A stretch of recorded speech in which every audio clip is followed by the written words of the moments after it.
I am with romantic author Nalini Singh, and we are going to get into all things guild hunters and angels and vampires and all the good things. First off, tell me about guild hunters for someone who's never read it before. I'll tell you how I began this series. So I began the series, I'd been reading a lot of books about immortals, and I always felt like that they acted too human. Like if you'd been alive for like 5,000 years, are you going to act, like a 19-year-old boy? Um, so I went into it with the idea of writing really inhuman immortals, that you'd lived so long that a human life has very little meaning to you because we're here 1 minute, gone the next, according to them. So Raphael is an archangel, and this is an alternate world where, mostly set in New York. So an alternate New York, it's like modern, except it's ruled by an archangel. There are other angels that exist in this world, and there are also vampires who are made by the angels, and so they're bonded to work for the angels. So we got Raphael, he's big bad, very scary, not terribly nice. And because, the whole inhuman thing. And then Elena is a guild hunter, and her job is to capture vampires who try and escape this contract that they signed to serve the angels for 100 years in return for this near immortality they get as vampires. So it's like it's a fair deal. They signed on the dotted line. Everybody knows that that's the deal. So she's not a vampire hunter who kills vampires unless they go rogue or they start slaughtering people. Otherwise, her job is to sort of lasso them and bring them back. And so Elena meets Raphael, and there's this conflagration between them, but he is inhuman. So he is, I think in the first book, a lot of people are like, oh, like they have rage towards Raphael, but that's the point. Like this series is not like a one and done book. It is a story of how immortality changes people and what happens when an immortal falls in love with a mortal and what happens to her existence as well. So it is very much a romance, but it's a romance over multiple books. So we get to see them grow. It's not I don't want to spoil a book one, but it's not like this thing happens and that's the happy ever after. There's all these questions like, what happens to your life now? Like this massive thing happened. We can't just finish off with riding into the sunset. So that's my very, very long answer. So, it's urban fantasy. So, an urban environment, but a fantasy world with angels and archangelic balls and these massive power battles between the immortals. But it's also at the heart of it, it's a love story between these two very different people who have come together and have to figure out how to make this work. And she shoots him also, so just so you know. Yeah. She's had enough as well. She's Yeah. just said it. It's interesting that you say that you thought that immortals were portrayed in such a way that just didn't make any sense because I really enjoyed that he was so like tough and didn't care really about too many other people around him. And it actually did make me feel like, yeah, this guy has been around for a long time. He's gonna be around for a long time. And it felt more real. No, I really like hearing that because yeah, like that was my intention. It's like I tried to get into the head of someone like, okay, I've been alive for 1,000 years. I've done everything. Like there's Dimitri in the book who really has done everything. He's been in orgies. He's whatever. It's like what is going to get through to you? What is going to actually make you pay attention to this one human? Why is this one human different from all the other humans? I really loved writing the epic nature of the romance in this as well because there is a very defining scene at the end of this book where he's again trying not to spoiler it, but it is very much like it is the big movie romance scene, and it's all building up to that, and I feel like I know for me, you can tell me as a reader yourself. By the time I got to writing that scene, I really believed. I believed that he would say that he would make that choice. That that what happened in that scene would happen. And so yeah, I feel like it is a very emotional book. That series as a whole is very emotional. It's digging deep, and it's about love. It's about, but it's also about friendship. It's about all the kinds of love we have in our life, because of course the other cost of immortality is that sometimes you love people and they're gone, because what if you are immortal? Because he's had mortal friends in his life, and part of the reason he's so hard is that he's seen what happens to the mortal friends. So It sounds all good and well until you actually get are immortal and you're like, oh, okay. everybody's gone, Yeah. just me. you And know. it's hard to make new friends. We don't want to be It's, doing that again. it's right, especially like if you have really loved someone as a friend, and then how do you even move on from that? So that's what the series is all about. It's questioning the idea of immortality, as opposed to it's this sort of happy ending. Yes, it's a happy ending in a sense, but there's all these other things that come up as part of that. Like even the simple thing of how does she walk into this world of immortals and be taken seriously, right? Yeah. They're just like, oh, yes, nice little human, like that would be their reaction, which you get like more later on in the series when she's more interacting with the immortals. So yeah, it's been really, really fun. I have loved writing this series so much. And we do talk about a series because it is a big one. We're, we're talking 18 books. When you started this series, did you know it was going to be 18 books, or did you think it was going to be more the normal 2 to 3 to 4 to 5 situation?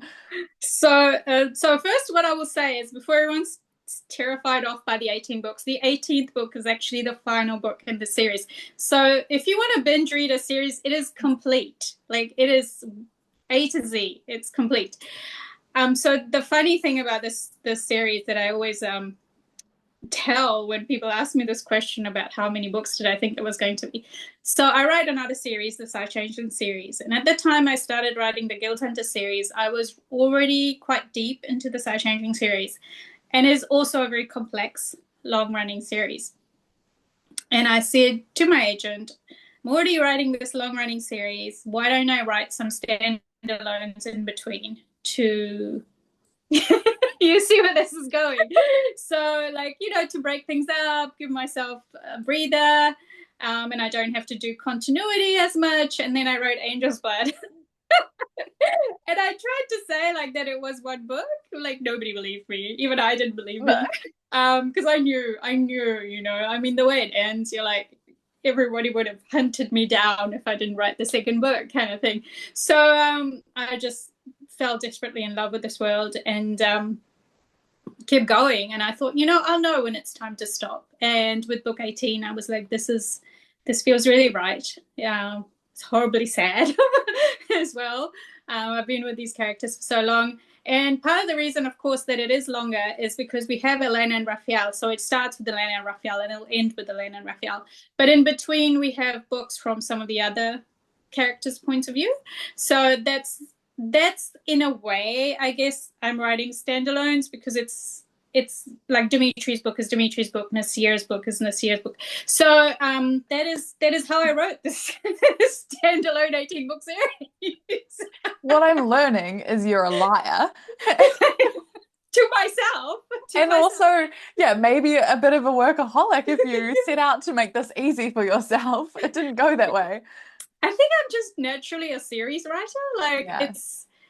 it's rare for me to write true standalones, and at the moment, probably the only place I do that is I write some New Zealand set thrillers, and those don't have romance. And so those I've been very careful to keep standalone, because if I was writing a third series right now, my brain would explode. There's a lot of continuity to maintain, because I'm a series reader.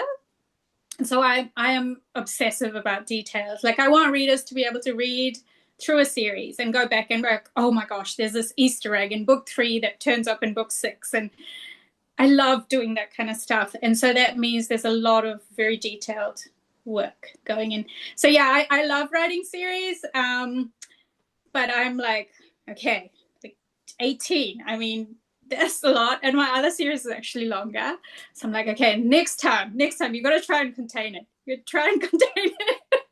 I think you just have to accept this is who you are, and This is we're all locked in. and I mean, the one good thing about it is if you love the series, you're like, okay, she's gonna write at least, a few. Like I've always had this thing of no matter what I write, I want to finish it. So even if, say, I wrote a series and readers just didn't like it, but maybe only a few readers liked it, I would still finish it in some way. I would find a way to finish it because I think I'm still waiting for the ends of series that we never finished, and it's so awful. And I wish I had some kind of closure. So I'm a big believer in, okay, you got to have closure. And so if you get on a ride with a series with me, it will, I'll take you through to the end. I know what I'm doing. I plan the arcs for these, and I'm just like, okay, I just don't know how long it'll take to get through the arc. Yeah. I know the arc, but I'm like, oh, maybe this book will take, this part will take one book, and it ends up taking 3 books. But then I will say my books are like 300, 400 pages, which is relatively short Yeah. compared to a lot of romantasy books, which tend to be about double the size. So really, it's only like 9-book series if you think of it like that. Going back to then your writing process, because obviously you have this overarching arc and you have to stick to continuity. What is your process? Are you flicking between the books that you're writing, or are you writing all in one go? With each book, I know which point in the timeline it needs to be for my arc. And then I would just write that book. And I'm constantly so say I'm writing book 3, I will have reread books 1 and 2. Or if it's a particular character, I will have at least read every scene from that character's point of view before I write book 3. And this helps maintain continuity of character as well, because if a series is written over 10 years, sometimes you see the character itself themselves is not the same. Mm, And the way to stop that happening is to constantly reread my own work to make sure the character I began with is, except for the natural growth, yeah. is still the same character. So you're not changing the characterization. I think that's really important. So I do that. And also what I do is I have like a continuity Bible, which will have very specific details, like it can be simple as hair color, eye color, height, the wing color, because in this series, the wings are Mm, very beautiful, unique colors. So there's certain people who are, Ilium, for example, his wings are just so dramatic that everyone knows that's him. If you find a feather in the street, it's like putting in a detail of someone picking up a feather in the street, and it's a specific feather that, again, it's an Easter egg. So readers of the series will be like, oh, I know whose feather it is that they just picked up. So stuff like that. I will also have location details. So if I've said it takes this many hours to fly from A to B, I will keep that so I don't sort of contradict myself, unless it's someone who is flying really fast, or if it's an archangel compared to an angel, they have different speeds. So I will note all of that. But to be honest, the major thing is I reread my own work, because I have this process where I will delete scenes as I'm, doing the final edits on a book. So I might have something in my head, but you guys actually don't know. So I could just assume that, and I did this in the first book. So you'll have noticed in the first book, like I didn't realize I'd done this until readers started emailing me, and they're like, how are they putting on their clothes, like their shirts and their t-shirts?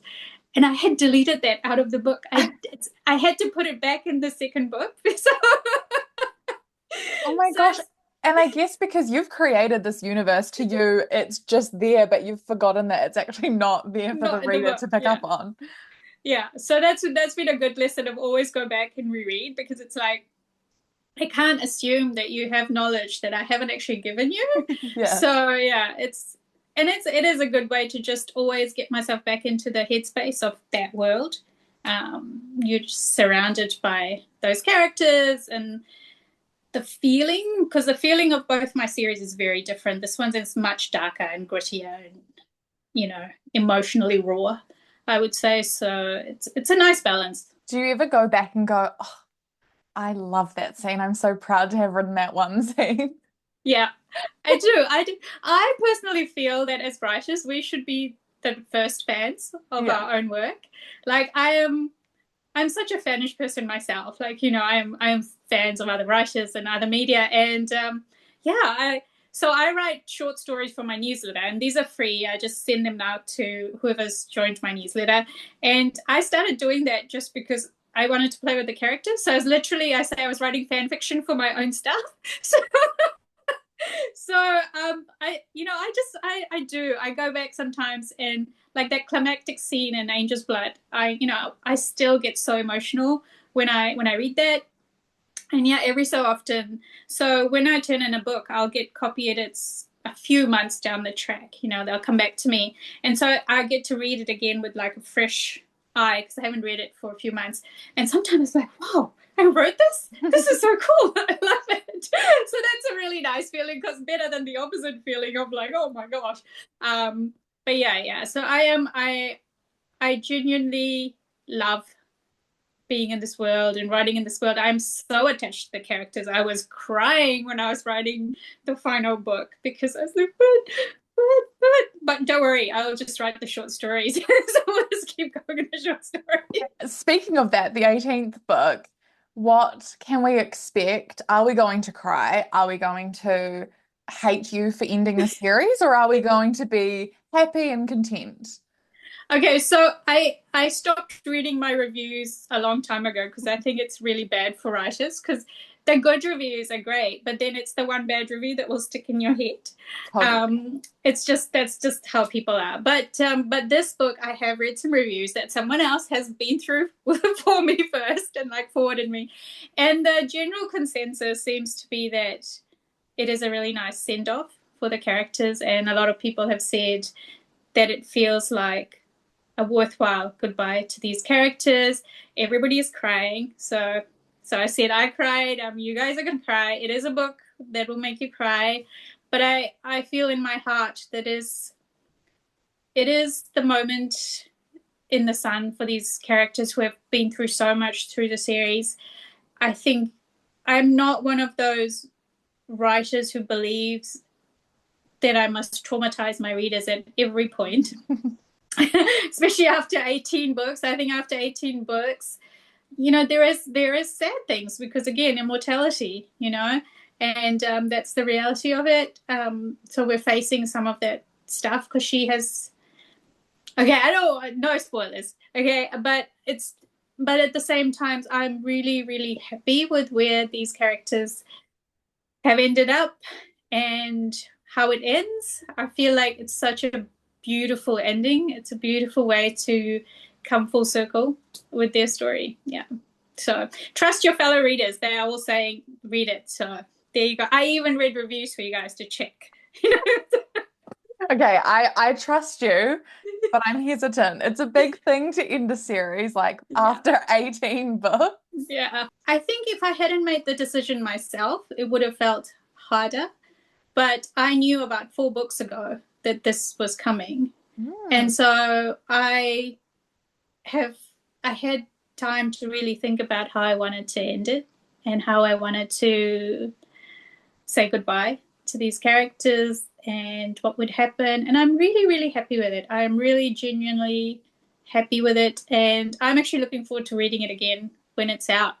I'm just going to read it along with the readers. And I look forward to the conversations with readers, and just we can all cry together. For this book, is there a little tease you can give us of maybe like a scene that you're really excited for us to see or read? Oh my gosh, there are so many scenes in there.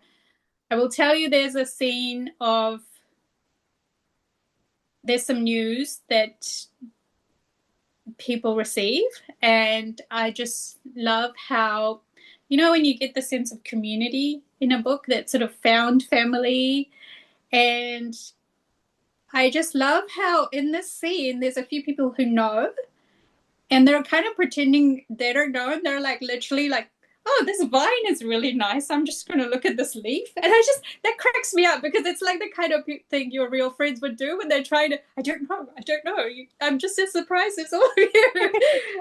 So it's a fun scene, it's a fun scene, but it's also a scene of that community and how family is built through actions and how we hold people in our heart and what we want for them. And it's just a very nice, emotive but also fun scene because of that little stuff going on in the background. So it was really fun, and especially when one of them is like, don't you? And the other one's like, no, no, no. We've all tried to hide a secret in the moment and it never works out well. Yeah, yeah. And obviously this is putting to bed one of your biggest series. So what's next? So I am working on something new. So watch this space. It's actually the first time in a long time where I've worked on something completely new. So the first 6 months of this year kind of dedicated to, first of all, I had a bit of a break. Good. And, Yeah.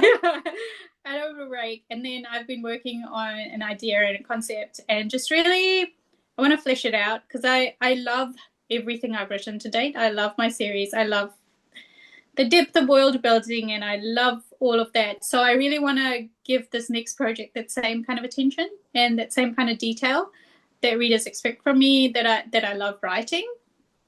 So it's in the early stages yet. So I'm very cagey when I'm working on something new because I'm like, I just want to be in my head for a while. So I will tell you, I'm trying to keep it to a trilogy. So I'll let you know how that goes. We'll come back in 3 books' time and we'll see if that's the Yeah. case. If it is, we can go, yes, she Yeah. succeeded.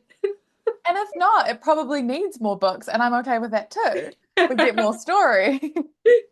Do you get more excited about the starting a new series and all that world building, or do you enjoy more building on the world you've already built? Ooh, that's a hard question. I guess right now I'm biased towards continuing the world I've already built because Yeah. I've been doing that for such a long time. Because it's really intricate, and I always, when I teach workshops for writers, I always use the example of like if there's an earthquake in one book, there's going to be impacts from the earthquake in the next book, right? If you're writing the kind of series that continues, except I have to do that with every character, every political move, every fight that's happened, and that's really fun. Like it's also, you get to grow with characters. So, for example, I won't do Elaine and Raphael because not to spoil anything, but Lucas and Sasha from my Archangel series, we meet them in book one, and we get to see them, have a family and grow into the next stage of their lives, just appearing in the background of other books and stuff. And I love doing that kind of stuff. I love having characters go on from their happy ever after where there's a real development of different kinds going on in the back. It could be, having a family. It could be a change in the career. It could be found friendships that develop. And there's some very amusing ones or some really emotive ones throughout the series. For example, in the Guild Hunter series, we meet Ilium for the first time in Angel's Blood.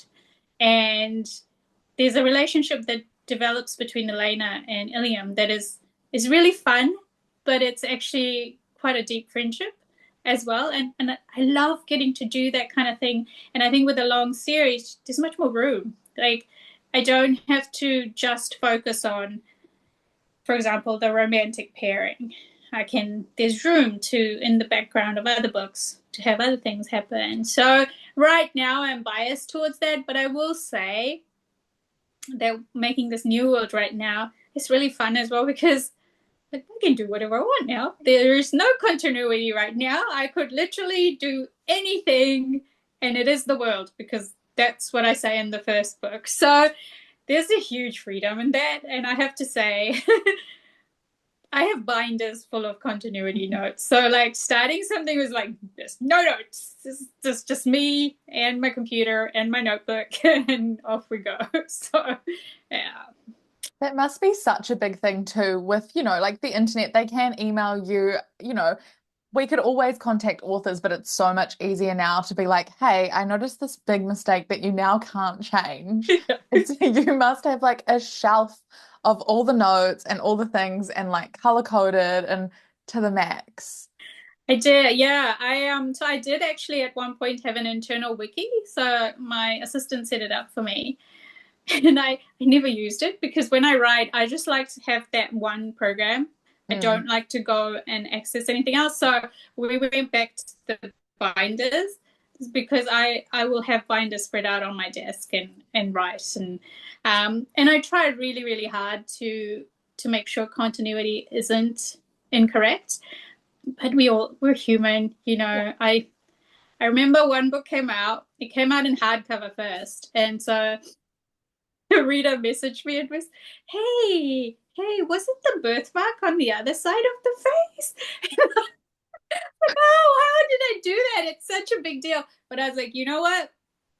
Yes, I if I make a mistake, I will just say, yeah, that was me. I did it. But then I said, it's a collector's edition because I fixed it by the paperback, So if you Yeah, have a hand, exactly. you've got the one with the error. There's only so many of those copies, and then the rest of it's been fixed in the ebook, audio, whatever. So yeah, that was fun. We all get our left and rights confused sometimes. As you say, we're just human. Very last question I ask all of the authors I chat to. I think it's a fun one, hopefully.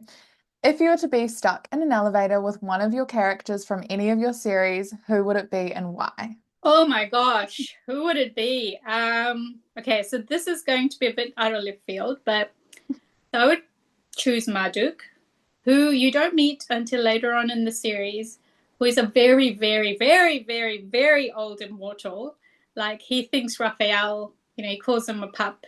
He thinks Raphael is young, and he's very mysterious. He's got a lot of history that he just refuses to talk about because he says he's not meant to be in this time. And there was a reason he went to sleep and he's woken up because of some reason. And I would just be like, just give me a crumb. Just give me something. I need to know. So he's fascinating. He's terrifyingly scary. So I might end up dead in the elevator. But he's also incredibly fascinating and just a character that I would just want to talk to Mm. for like, what was your life like? I swear I won't tell anybody, just I think I'd choose my Duke. Hmm. I think it would be very interesting to be stuck in an elevator with an immortal because, that's a lot of time for us. But for them, they're like, this is my life. Like being stuck in an elevator is almost being immortal. Also, and they wouldn't care because they could literally just rip out the elevator and fly out. So really, if they're in there with you, they're choosing to be there, which is a good sign, that you True. might make it out alive. So Thank you so much for chatting to me. no, this was so fun. Thank you for inviting me.